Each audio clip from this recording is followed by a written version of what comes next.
জামায়াতের নয়, 18 কোটি মানুষের বিজয় চাই, ডক্টর শফিকুর। বরিশাল মহানগর ছাত্রলীগের 13 নেতাকর্মী খালাস। ভোলায় বিএনপি ও জামায়াতের সংঘর্ষ, আহত 19। বানারীপাড়ায় সেনা অভিযানে 6 জুয়ারি আটক।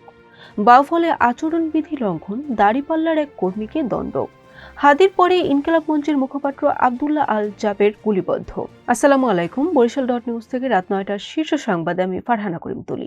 এতক্ষণ শুনলেন সংবাদ শিরোনাম, এখন বিস্তারিত।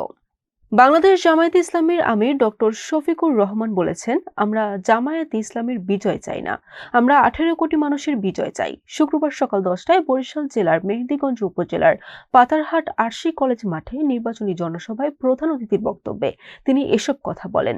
নিষিদ্ধ সংগঠন বরিশাল মহানগর ছাত্রলীগের সাবেক আহ্বায়ক ও শ্রমিক লীগের বর্তমান সদস্য সচিব রইজ আহমেদ মান্না সহ 13 জনকে খালাস দিয়েছেন আদালত।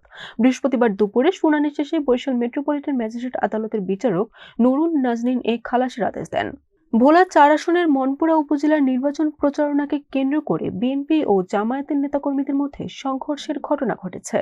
এতে দুই পক্ষ মিলিয়ে অন্তত 19 জন আহত হয়েছেন। শুক্রবার সকাল 10:30টার দিকে স্থানীয় উত্তর সাকুচিয়া ইউনিয়নের মাস্টারহাট এলাকায় এই সংঘর্ষ ঘটনা ঘটে।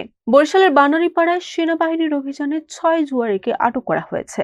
উপজেলার বিশারাকান্দি ইউনিয়নের উমেরার পাড় গ্রাম থেকে জুয়া খেলার সময় তাদের আটক করা হয়। পটুয়াখালী 2 আসনে নির্বাচনী আচরণবিধি লঙ্ঘনের অভিযোগে দাড়িপাল্লা প্রতীকের প্রার্থী ডক্টর শফিকুল ইসলাম মাসুদের এক কর্মীকে 7 দিনের কারাদণ্ড, অনাদায়ে 5,000 টাকা প্রদান করেছেন ভ্রাম্যমাণ আদালতের নির্বাহী ম্যাজিস্ট্রেট ও সহকারী কমিশনার সোহাগ মিলু।